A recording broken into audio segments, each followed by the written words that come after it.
Recording this session, right? Yeah, it's automatically being recorded. Wonderful. Are you able to see, Kelly, when people come in and out of the session? I'm not sure. Okay, I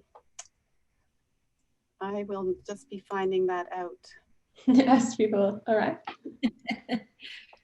Okay, so we are live now. We will be waiting for people to join us, and I will tell you what we're seeing from our end. Thanks.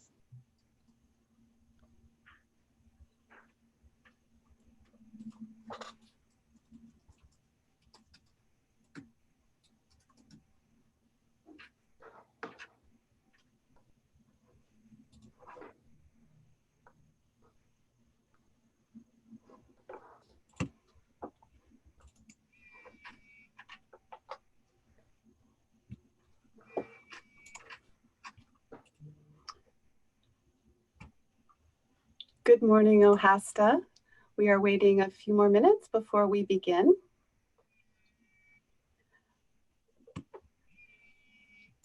Okay, good morning. This morning in this first session of the jointly organized OHASTA conference with the Association for Canadian Studies, as well as the Manitoba Social Science Teachers Association and our partners in Quebec, ACUS, we are delighted to bring you a very beautiful initiative coming out of McMaster University. And before we begin, my name is Kelly Main. I'll be your moderator for this next hour. I would like to recognize that your workshop presenters are coming from the territories of the Mississaugas, the Anishinaabeg, and the Haudenosaunee. And as we come together this morning from all over Turtle Island, indeed maybe internationally, we recognize our very important role as educators in our desire to change the narrative of the colonial histories taught in our schools. And we hope in this workshop that we will help contribute to fostering critical thinking and the increased skills that are necessary for our next generation to all have the capacity and the wisdom to build healthier and stronger communities. So thank you for joining us in the good way this morning.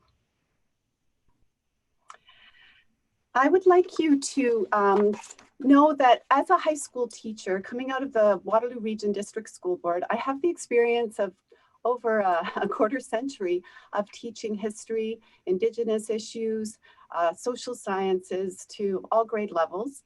And in my role on the OHASTA executive this year, I've been able to help coordinate some really wonderful opportunities to help especially teachers right now who are really struggling during the pandemic to bring meaningful learning to their students in an online platform. And we are so lucky to have with us this morning Sandra Lapointe, who is the program director of the collaborative out of McMaster, and the project coordinator as well, Catherine Clausen, who will be taking us through the steps of how to engage in this initiation with our students. Sandra Lapointe is a professor of philosophy at McMaster University and research affiliate at the Bertrand Russell Research Center and project director for the collaborative. It is a partnered initiative with the mission to foster better collaborative culture around social science and humanities education, talent, and impact.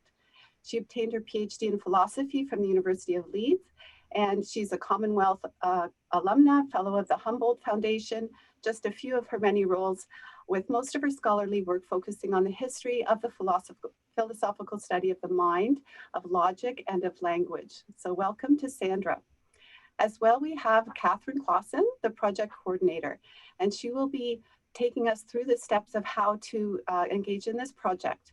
She completed her doctorate at the University of Waterloo, where her research identified and sought to redress places where atypical agents are not considered in epistemic theorizing.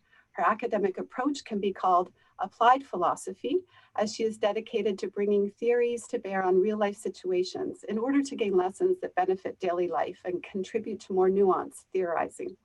In addition to her work with the collaborative, Catherine is a writer for the Canadian Association for Supported Employment, a not-for-profit working towards the employment inclusions of people with disabilities. And so, as I mentioned, The collaborative is at McMaster, and we were hosted actually as a OHASTA annual conference last year. We were supposed to be there again this year in physical space, and it was very exciting to me to find out about this program. I feel like as a classroom teacher, the social sciences have been largely forgotten in our push for the STEM courses in our Southern Ontario context. And as this project brings in students of all ages and all different subject areas, I think it can go very far in helping us to build a community of deeper thinkers together. And I'm very excited to have such impassioned people meeting with us this morning. The enthusiasm is just amazing for this first launch, and it's coming at a perfect time. So I would like now to turn everything over to both Sandra and Catherine. And as participants, you are free to ask your questions in the chat on your screen. And what we'll do then is, as a moderator, I'll be reading your questions out loud and be sharing them with our presenters so that they can respond to them throughout the process this morning. And at 11 o'clock, I would encourage you to join our exhibitors' virtual rooms to learn more about some of our sponsors, with lots of great opportunities there as well. Good morning, and then thank you, and Sandra and Catherine. Hi, thank you, Kelly. I also wanted to be more specific after understanding our motivations and the larger picture. I wanted to take us through the platform and then what it's like to be on the platform. To join, a teacher would go on to log in to yourcollaborativeinquiry.org. And from there you would sign up. And the process is designed to be very easy and not take a lot of time. So we'll ask a few questions about your background and what you teach. And then once you have your login, you share a little bit about what kind of disciplines maybe that you'll need, whether you would like English or French with your collaborations. And so to make a collaboration, this is where we would initiate the process of finding the expert. You would start by clicking on the plus button. And these are the questions, these are the options that the platform will prompt you on. We have synthesized and worked from curriculum documents to find terms that will be recognized regardless of the background of inquiry learning that you're coming from. You could ask to consult and just ask a question with a subject matter expert just to get some background information, or work on the questioning part, the gathering, prototyping, producing. It's also okay just to say, I don't know yet. I want to talk to my broker and figure out what I could do. But let's pretend that we are going to do a gathering stage of the inquiry learning activity. There's prompts to help to communicate what we mean by these things if it's not clear. And then you would give a little bit of information on this activity. So what subjects do you teach? What are the possible topics that your inquiry learning activity is meant to bear upon? And the class size. From there, you can fill it in and you would submit this intake form. At this point, a connection broker, that graduate student, will receive it and get in touch with you. You can either work through it with the connection broker or on your own. And if you want to work through the form, you can choose the targeted skills that you're aiming for in the activity. You can describe the unit goals and the final assessment of the activity. At each point, we've tried to build in as much in the platform that we can to be helpful. So if we ask a question and you would like more information on that, we have these supportive documents embedded in the platform. So for example, what do we mean by success criteria? How to help students develop meaningful inquiry questions, and so forth. And you can download these and use them in preparation, or some of these forms are for students to fill out themselves to be part of the process. So for example, in developing inquiry questions. So these are throughout the platform embedded to support the process. So once you have started this process of an inquiry learning activity collaboration request, you can leave it, you can start it and leave and come back, whether you don't have time to finish it all at once or you want to think about it some more. You can come back to the platform and click on your collaboration request that you began earlier, and you can go to view or edit request. So you don't have to do it all at once. So you'll see it compiled there for you. And you can also edit it by clicking on edit, and you can keep working on it. So you can keep coming back and adding to it. Now, I've mentioned a couple different places where a connection broker is involved in this process on the platform. I just wanted to say a few words about how we train our connection brokers so that they are helpful and so that they can engage in this process really meaningfully. So our connection brokers are graduate students in the social sciences and humanities. First, they receive MyTax training, and it is designed to train them in collaborative skills, teamwork, communication, active listening. And then we get them really familiar with the platform itself from all angles. So they will know what it looks like for them. They will know what it looks like for you as a teacher. And then we spend a lot of time talking about the shared value of inquiry. In K-12, we talk about how it's a larger pedagogical approach. It's equipping students to be lifelong learners so they can be contributing democratic citizens. And this is where the value of inquiry comes in. But in post-secondary, as university researchers, the inquiry is what leads to output. It's the research and expansion of knowledge that inquiry drives, and it organizes our work of where we contribute and what we talk about. So we talk about how we both value inquiry, but in different ways. Then we get really specific on inquiry learning as a classroom activity. We walk them through curriculum documents. We talk about all the different ways inquiry learning is explained in different supportive materials so that they can understand when talking to a teacher that they might be using different words, but they're talking about essentially the same process of inquiry learning. And then we train them in ways to identify the right expert for the collaboration, that as they are listening to the teacher and supporting them to make their request, in the back of mind, they're thinking, who would best contribute to this? What kind of expertise would benefit the students in this case the most? So if there are no further questions about connection brokers, I think, Sandra, was there something you would like to say? I think that's a good survey of what the project can do for teachers. And maybe, Kelly, what do you think? Shall we start taking some questions?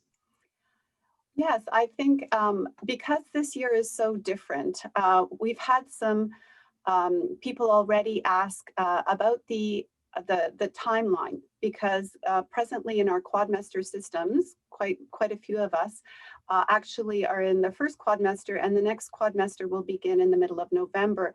And we don't know which courses we're teaching yet. And this could continue, right, throughout the length of the pandemic.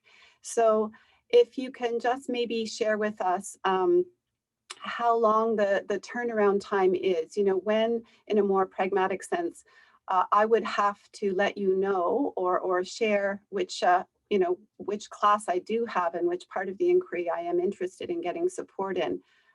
What is your capacity right now? So our capacity is to take requests as teachers make them, and that I would say that the timeline is probably more to do with the activity itself. So for instance, if a teacher were to join and be really clear and they know exactly what the activity is, when they want it to happen, they have it all set out, it can be a very quick process then to connect with an expert and get them involved. However, it could be the case that a teacher maybe takes a little longer to develop the inquiry learning activity. And so in that case, it's okay to take as much time as needed to get the activity to the point where an expert is ready to join, that it's complete in that way.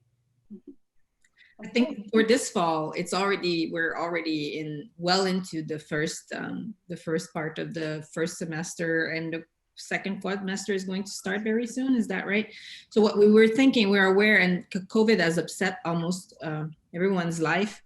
So what we are hoping to be able to do until January is to go through the final pilot to validate all the aspects of the platform, and to really launch in January for the second half of the year, where everyone will have more comfort, acquired more comfort with the technologies and how the virtual world of an educator functions, and then we'll be ready. And I think that Catherine's answer is accurate. We're hoping, what we tell the experts is that we are hoping to schedule a meeting within 10 days of our contacting them. So it's probably a good estimate of the timeline. And as Catherine said, it really depends on your needs. Okay, great. We have had a few questions come in.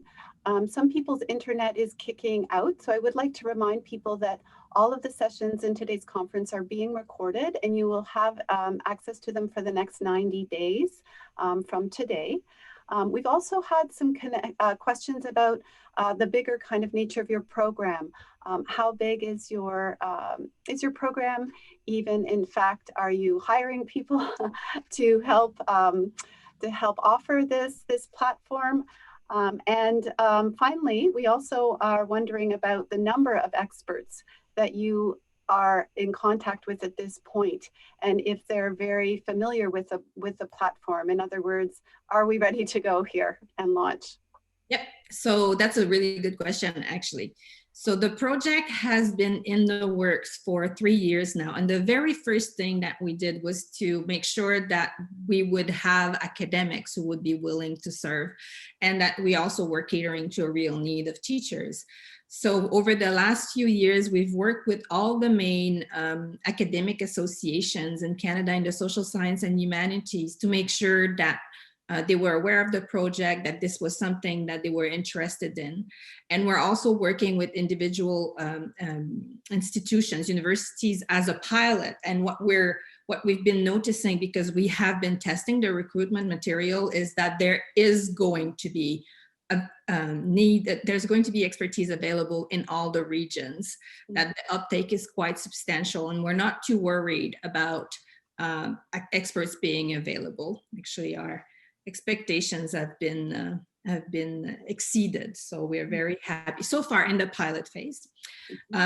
So it's a Pan-Canadian program, and it always was meant to be a Pan-Canadian program in both languages.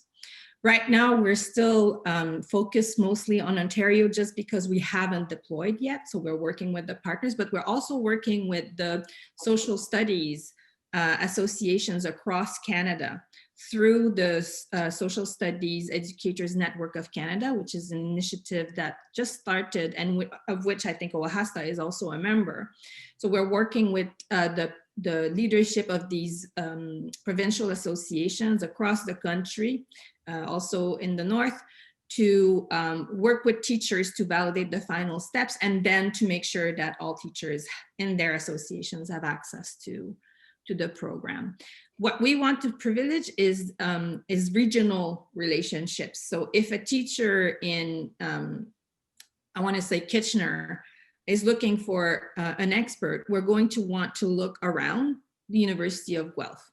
If a teacher in Kamloops is looking for an expert, we're also going to be looking for their region. But sometimes the expertise is not available in the region, so we're not afraid of going Pan-Canadian if that's the case, which can also be something that a teacher would prefer. Maybe they would really like to have an expert from another province because they're thinking about the Métis people, for instance, in the prairies, and they'd like to have someone who has expertise on that topic from the prairies, a historian, for instance. Yeah, so I think that this is, we're very flexible, but we've done our homework and make sure that we would be ready to scale when we're ready to scale. And so what we're hoping is that from January to June, we're going to have this soft launch where we're going to be trying to deploy across Canada, but really measuring our pace and because the platform is ready to go now. So just making sure that we cross all the T's and dot all the I's, and to make, you know, to provide the best possible service to everyone. Merci, yeah. So c'est fantastique. I think we've been speaking together about how important it is to democratize our education from north to south to east to west. And I think as internet becomes a little bit more stable in the north as well, that we now know that this will help, right? Bring in the academics that I've had the pleasure of bringing as a human resource into the classroom, and we can do this now virtually. So it's a really exciting project. A question here as well that just came in along these lines is then, as the expertise is built through the months and years of this platform, will there be a bank of material that then people can draw from at a later date? So that's a very good question.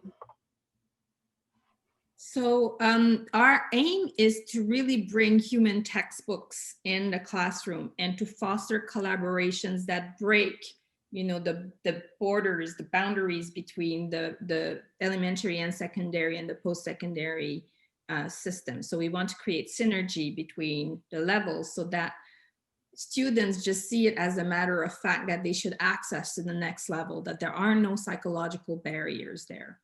So that that really is the focus of the project. And it's obvious that through the collaboration, certain artifacts might come up and certain resources might be developed by teachers and experts who decide to go beyond this one-time collaboration and to work together. We're going to have a digital commons to share these products. But our focus really is on building the collaborations. What we learned from teachers is that resources exist, that there are already so many resources, but what they really need is to be able to have access to, person to person, very quick turnaround kind of expertise. And that's what we're trying to focus on. But for example, let's say I have a really successful collaboration on building deep inquiry questions in my grade 12 challenge and change class here in Ontario. And let's say my 30 students are very successful in building these meaningful research questions. Would they be available as a model then, just for another teacher to access without, let's say they don't have the time, but they think that this could be worthwhile just even for their students to watch what happened with our inquiry questions? Yeah, that's going to be the purpose of the digital commons. So if you produce an artifact and you'd like to share it, the digital commons is going to be there. I mean, and one thing that might also be of interest along the same line is that we are trying to build partnerships with organizations that also cater to educators and build dedicated collaborative activities. So there is going to be eventually more thematic activities that are going to be available, hopefully around history and hopefully around Indigenous studies as well. But we first want to launch the platform and then we'll create iterations. We're also thinking, we've already partnered, this one we can talk about. We've already partnered with the Conversation Canada. And once we have validated the current digital infrastructure, we're going to think of creating activities around the content that you can find in the Conversation Canada, which is amazing content, really at level for schools in high school and even in middle school. Thank you. So right now, of course, because you're located in Ontario, I would imagine that a lot of those specific curriculum expectations are linked to our Ontario curriculum. Would that be right? Well, we are, as I said, the project is PanCanadian, and we have developed our approach looking at the Ontario curriculum, but what our connection brokers are going to be trained with down the road is knowledge of all the curricula, or at least they will have the resources to be able to understand requests that are formulated on the basis of different curricula, because that makes a big difference. it's important in order to understand the kind of expertise that a teacher needs to understand what is the background knowledge that the teachers have, and then I think that this is the ministry curricula are good ways to build that knowledge and that capacity for our students. Great. I think it might be time to get into the nitty-gritty because we're having questions about the cost to the teachers or the students and the registration type. So yeah, let's continue. Thank you. All right. So I'm taking all the hard questions, Catherine. So we have been, as you know, I'm a philosopher. So my background is not in business, and the project is not even a not-for-profit. So it's really a McMaster-based initiative, and our aim is to make it as accessible as possible. So what we're trying to do, so there's very many different ways in which we can make this accessible, but there has to be a cost, otherwise we can't survive, because we got a very important grant to get the thing started, but there's costs for maintaining the platform, training the students, paying Catherine down the road. So so our approach is going to be multifaceted, but it's going to be ticket based. So teachers ultimately will need a ticket to have access to a collaboration. Then the question is, how much does a ticket cost? Well, we want to have bundles, and we also want to be able to work with organizations and associations so that the cost is distributed between the association and their members. And so we're looking at a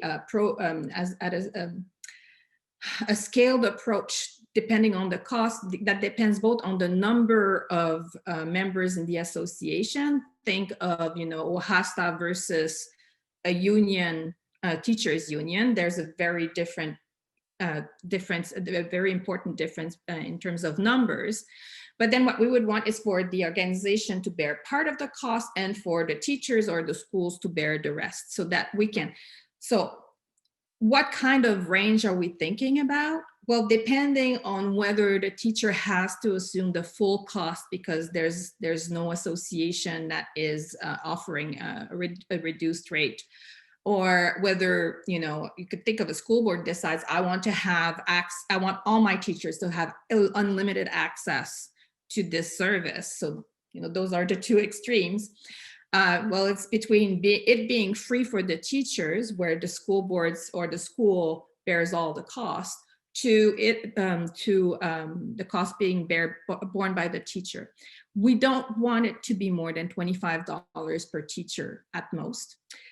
But we have to make sure that this is feasible, because there's questions as to the scalability. The more people we have, the more who are users, who are using the system, the more connection brokers we need, the more supervision we need. So we're still trying to figure it out, but my sweet spot is $25 or less.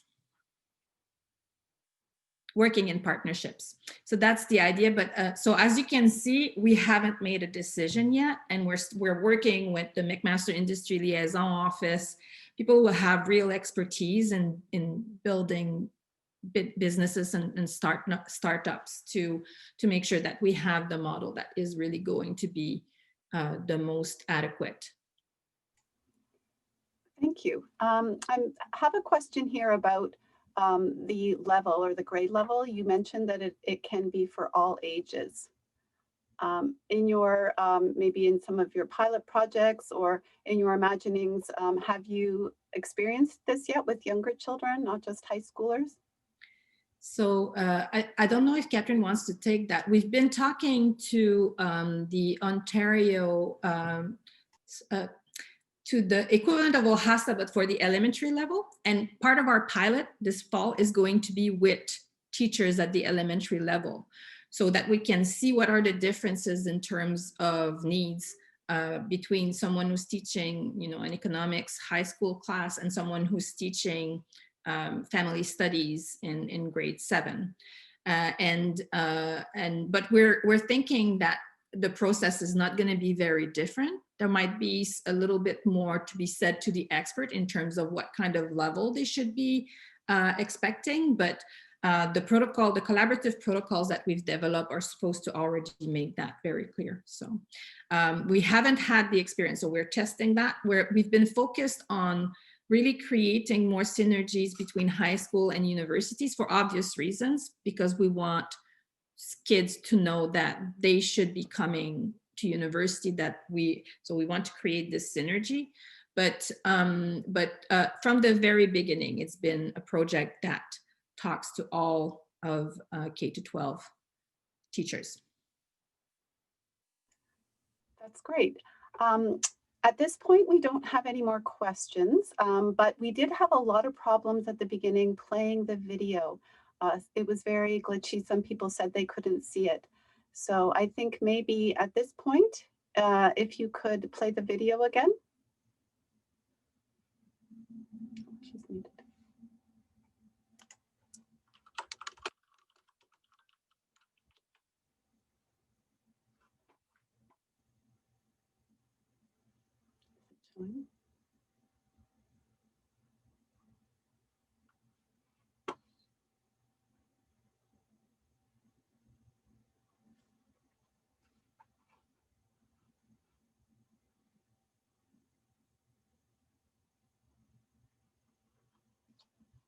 There's no sound in the video.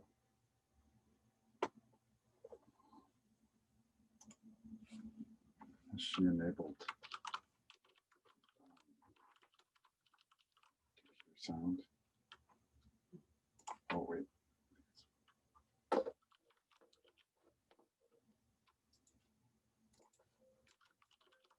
Yeah, it's working. Am I being told that you can't hear the sound? Okay. Okay, I'll start it again. No, Sorry there's no about that. sound. Oh, wait. No sound. So she Meet said- Tom. Tom is a high school economics teacher, and a pretty good one, too.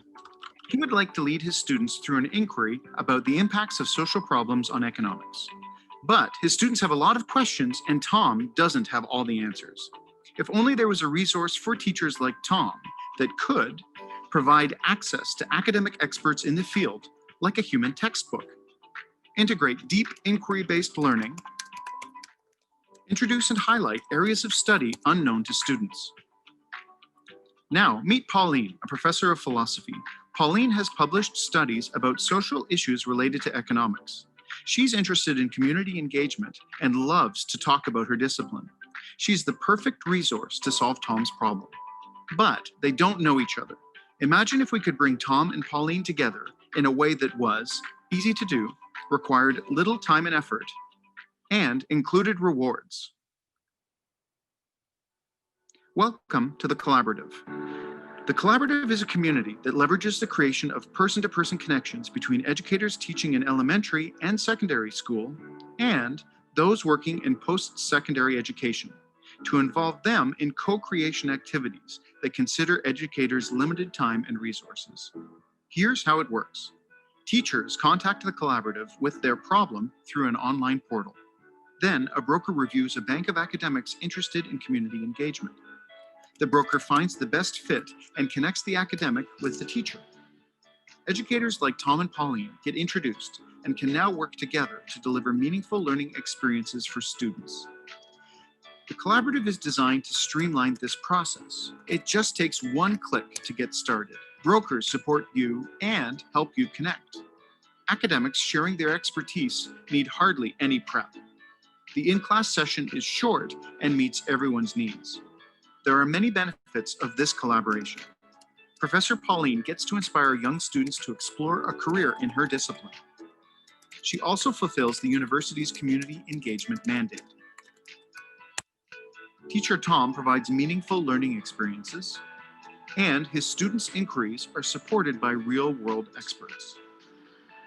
This was actually a fairly seamless project for me in terms of I reached out, I had this idea, wasn't sure how to make it work, and they were able to then connect, partner with me, ask me some questions about what I was looking for, and then sent today the experts so they could work with my students on developing their questions stronger, and then their thinking and how they're going to go forward towards the final project. It makes it a lot more engaging and a lot more fun fun too, to be able to kind of have like these honest conversations. Because it's less about, oh, there are these very, very intelligent people at the front of the class that you can't really interact with. Now there are very, very intelligent people at the front of the class that you can interact with and are there to help you fundamentally succeed. One of the things I hope to get out of this experience was to open their eyes to what we do at the university level and to get them excited about learning and asking questions and hopefully encourage them to come to university. Welcome to the Collaborative. We help teachers, students, and academics highlight knowledge and skills in the humanities and social sciences. If you're ready to make an impact, visit the Collaborative's website.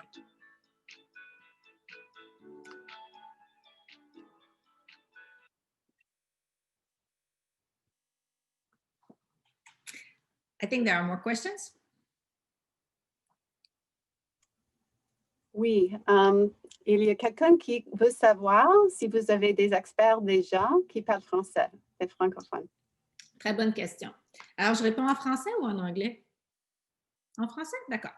Alors, la stratégie, c'était de développer la plateforme en anglais d'abord, de valider tous les aspects et ensuite de travailler avec nos partenaires au Québec pour traduire tout en français et déployer les réseaux à travers leur propre réseau.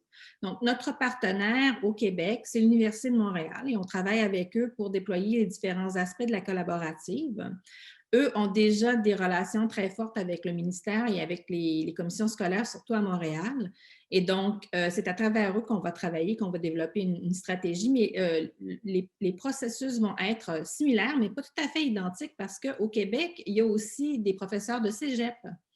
Et alors, il faut aussi faire de la place pour tant les besoins d'expertise des professeurs de cégep, mais aussi leur disponibilité comme experts, parce qu'eux aussi peuvent être experts. Donc, ça va nous demander de faire quelques petits ajustements, mais c'est encore à travers les associations académiques qui existent déjà aussi en français au Québec, qui sont des associations qui sont pan-canadiennes, et à travers les institutions, les universités canadiennes qu'on va se déployer. On va se fonder sur les partenariats qui existent déjà parce qu'on n'a pas besoin de réinventer la roue.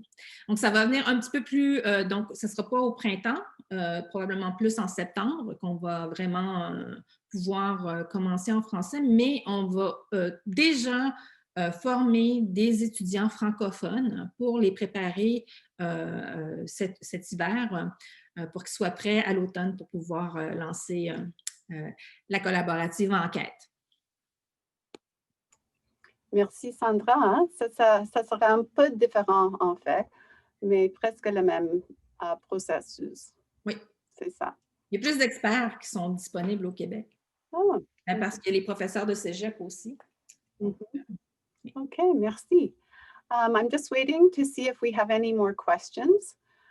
There's a little delay in between what the presenters are doing and what our conference attendees are seeing. So we're just waiting for further questions. So in the meantime, maybe what I can do is tell you about an initiative that we're going to be launching. So one of our hypotheses is that what we're providing is something that is very useful for teachers and that could constitute a very good holiday present or end of year present. So we're going to be trying this idea out already in the winter, and we're going to make it possible for parents to gift collaborations to teachers. We're going to try that. So if you have any ideas about this, we're still in development mode, and so we're very keen to learn from your experiences. If you have any ideas, that would be interesting. I'd like to know if you think it's a good idea. I mean, you, Kelly, but also all the participants. So as we have teachers imagine that wonderful gift, I love that idea. Kids are always so generous with their little Tim Hortons cards, you know, and we usually tell them, no, we don't really need that Rolex watch. Thank you anyway. But you get Rolex watches? I should be a teacher. Maybe in a private school, not my school. We do have a really good question. What if a teacher already has a relationship with an academic and they just need a little bit of help, perhaps. They don't really need that broker, but how can they maybe perhaps join forces with their expert? Oh, that's a good question. I mean, I think that it's so hard to be able to create a connection with an academics. That's really the problem that we were trying to solve. Is so I imagine that every teacher wants to have a connection to an academic, but it's very hard to make it happen because if you don't already know someone personally, reaching out is ridden with difficulties. I remember my son's teacher once asked me to help him just find an activity on campus, and it was very, very hard, even for me who's on campus, to find a way to accommodate their needs. So if you already have a connection to an academic, it's fantastic. You don't need us, really. Or maybe you need us to create new connections to other academics in other fields. And that's really what we're here for. It's to support those who want to create new connections to new people, maybe connections not in the community, but in another province, or they already know a teacher and they have a very good relationship with, but they'd like to bring in someone else in the classroom to try something out. So I think that's, if you're already connected, you've done all the work.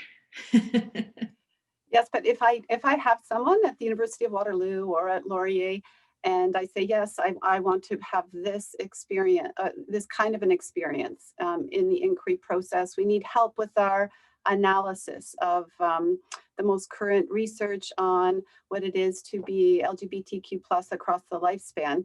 But we need that professor to actually know the steps in the analytical teachings to high school students. Then do you train that expert? Would you take them in and say, okay, this is how you can fit into our project? Yeah, I think it would be a question of would they want to join the platform? If they're already willing to be engaged in these kinds of collaborations, inviting them to join the platform, it could be the case that they just want to do collaborations with you and you can tell your connection broker just them. But by going through the stages of setup on the platform, the expert will understand their contribution fitting in with the activity. And so that's why we front load it with all of the steps moving forward. So by the time the collaboration happens, both people know the activity and know roles. In a way, inquiry is the purview of the teacher. Teachers knows how to do inquiry. So what we've done is to make sure, and the collaboration is really focused on the process of inquiry. So what we've tried to do is to make sure that we get all the information from the teachers concerning the inquiry activity such that we can just give it to the expert on one page, and the expert is then brought into the classroom at exactly the moment when their input is needed by the students directly.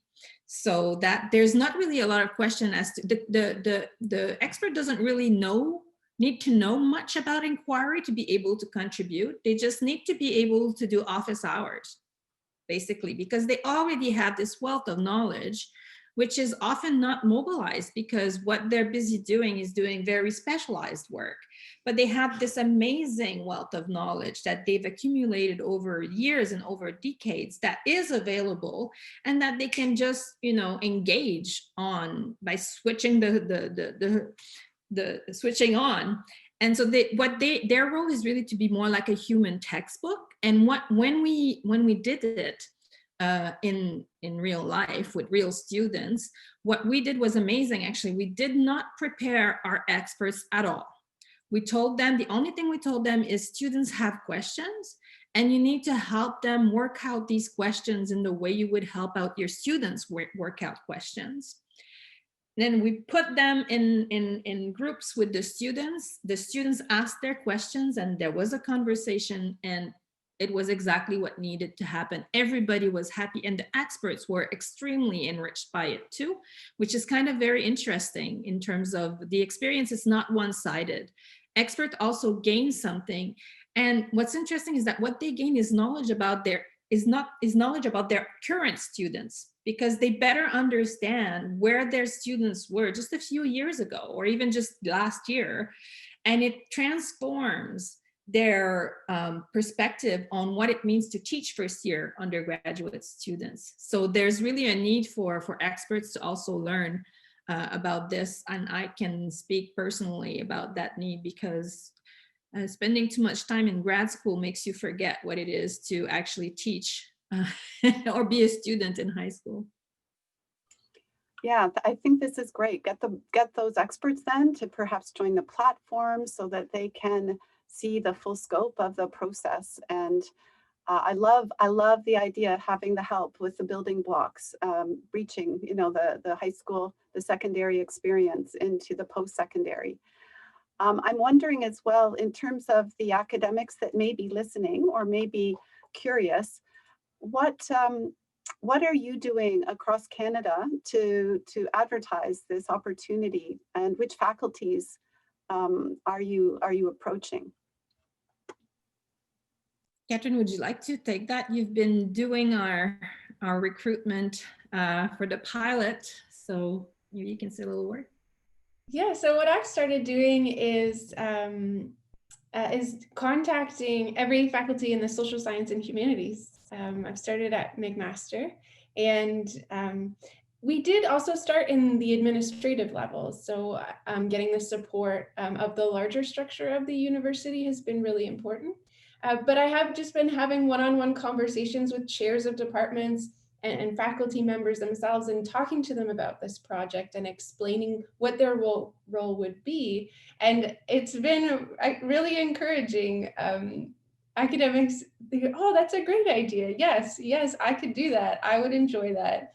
And so right now it's been going through just the entire faculties of social science and humanities at the university. The project really is focused on social science and humanity. It does not exclude the other disciplines, but there's such a need for better presence of the social science and humanities in education as a whole, because as you were saying, Kelly, at the very beginning, STEM is often the focus. So I think so that's our approach. Our approach is to talk to the chairs of the departments and make sure that the information is distributed to their members. And we try to build a real relationship with the chairs. It's not just about distributing information. This is a community of practice. This is a partnership. It's a network. And we want people to feel like they belong to it, that they belong to this community. So we're really trying to build relationships. It's very onerous because it really does mean a lot of conversation, a lot of sitting down and explaining what the project is about, visit the departmental meetings, and we're also trying to build relationships with the administrations of the universities, because that's important that they know. The reason why it's important is because this work needs to be rewarded and recognized too. I mean, experts are volunteering their time, but they're also fulfilling their university's community engagement mandate, which is part of their job. And it needs to be clear that this is a real contribution to that mandate and to service and to knowledge mobilization. So we're working with administrators also to build these relationships. And ideally what we want is to build connections between campuses and their community of educators, their school boards around them. But as I said, that's not exclusive. And I think that universities really value this. So our approach is to open it to everyone at once, but at the same time, working with different campuses and school boards. And this is going to have to grow organically. So we already have solid relationships with school boards and with universities, and we're going to start there, without excluding everyone, but we're going to put focus there. And that's where but the experts are going to be available for everyone. And we are really looking forward to working with people. Like if there is an educator in Sudbury who says, I really want my school board to buy into this and wants to work with us to build a partnership with the school board, because they want to be the champion and they want to bring it, we're happy to do it. That's what we want to do. And we want to really grow from the grassroots, you know, from the bottom, so that we work where people really need us and want us. Thank you. There is a question about whether the experts you have available to you are only professors. And I'm wondering, that could be perhaps in relation to an Indigenous knowledge keeper, or perhaps others that your experts might know of, if you want to be outside of academia per se. So that's a very good question, and we've thought about this question quite a bit. So first of all, our experts are researchers in universities, so they can also be graduate students, advanced graduate students who know a lot. The reason why we're focusing on universities is, at this point, is just it's a mechanism to make sure that you really are getting an expert, because it's really hard to control. If we just open it to everyone, it's really hard to control and verify everyone's identity when you have thousands of people to deal with. But if we know, we ask everyone to enroll or to register and sign up with their institutional emails, and this way we can verify who they are, and that's very important for us.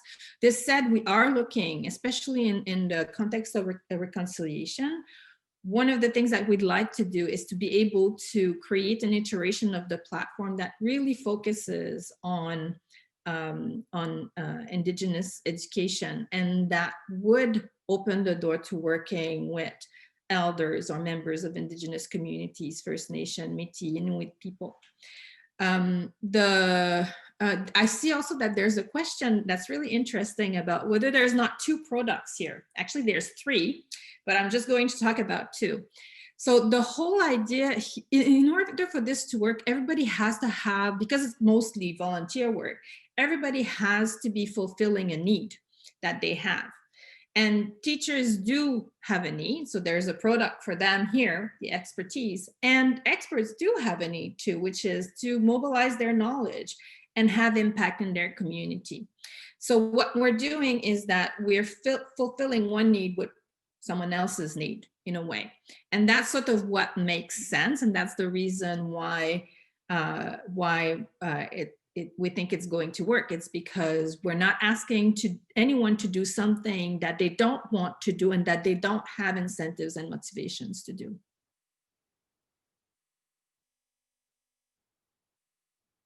I think we are nearing the end of our time together. We have a few minutes left. I'm waiting for any more questions.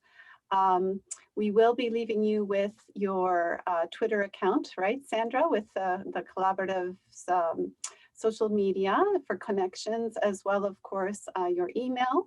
And we wish you all the best of luck with this. I think it's going to take off. I'm very excited to be a part, and I'll be joining up with a pilot project just as soon as I know what I'm teaching for the next quadmester. I think I might be with grade 10 history students, and wow, this will be fantastic to make their 75 hours meaningful, getting to know some information in depth and current information. I think our textbooks, they're about 20 years old. There's one sentence in our textbooks that says, Indigenous students may have experienced some abuse in the residential schools. So we have super need for more current pedagogy, and with the Critical Thinking Consortium, TC Squared, and with our historical thinking coming out of British Columbia, and having you, I think, you know, that trinity can be of tremendous benefit to teachers sitting at home, working in our digital platforms, teaching online. Like you said, we have a lot of resources, it seems, right now, compared to even 10 years ago. But to have somebody that's facilitating all of this is kind of the missing piece of our puzzle right now. So I'm very excited, and I thank you, Sandra and Catherine, for your time this morning and all the hours you've already put into this project. And I would remind people that from our newly improved OHASTA website, you can get these links as well to some of the other organizations that we've been speaking about. You can also access some fantastic webinars that we've been holding throughout the summer and we're continuing to hold to help teachers with teaching online in the hybrid model using these skills. Yeah. So just waiting to see if there's any more questions. And in the meantime, I can say that if you have any questions, please go to our website. The links to the platform are there as well. And we'll keep you updated about all the progress. But our plan is to start catering to teachers across the country in January, very slowly, but we'll be very much looking forward to getting started. It's an exciting time. We'll have 25 connection brokers trained and ready to go in January. Catherine, one last word. No, thanks everybody for spending your time with us this morning. Okay, merci à vous and thank you and bonne journée.